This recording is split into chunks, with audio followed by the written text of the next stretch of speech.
भुवनेश्वर अबकारी विभाग marathon red एककालीन दुईट जगार चढ़ाऊ होती बेआईन बार और बस्ती अंचल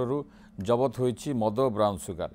जबत ब्राउन सुगार मूल्य 22 लाख टंका है। बड़गड़ थाना महिषाखाल अंचल बाइक आसी ब्राउन सुगार डिल करता बेले माड़ी बसी अबकारी विभाग टीम घटनास्थल अभियुक्त विजय कुमार महांती ठारू 220 ग्राम ब्राउन सुगार सह गोटे गाड़ी जबत कर अभियुक्त विजय को कोर्ट चालाण कर कलिंगनगर सुबुद्धिपुर अंचल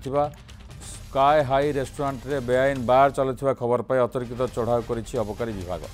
सेठारु बेआईन भाव बिक्री होता नामी दामी ब्रांडर मद जबत करने सह मैनेजर और रोसैया को गिरफ्त कर अबकारी विभाग कोर्ट चालाण कर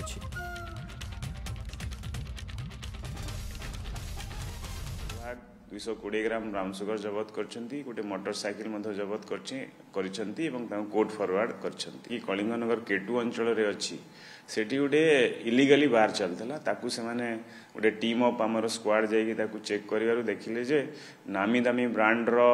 मद बोतल एवं बियर से जो रेस्टोरेंट भितर से माने बिक्री करछंती बिना लाइसेंस रे दी जण गोटे मैनेजर एवं रोसिया जो थे जो माने के काम रे लिप्त थिले तांको अरेस्ट करछंती एवं मालिक को मध्ये हमें खोजुछु एवं तांको मध्ये थरे को एक्यूज्ड करछु से दी जण को हमें कोर्ट फॉरवर्ड करछु।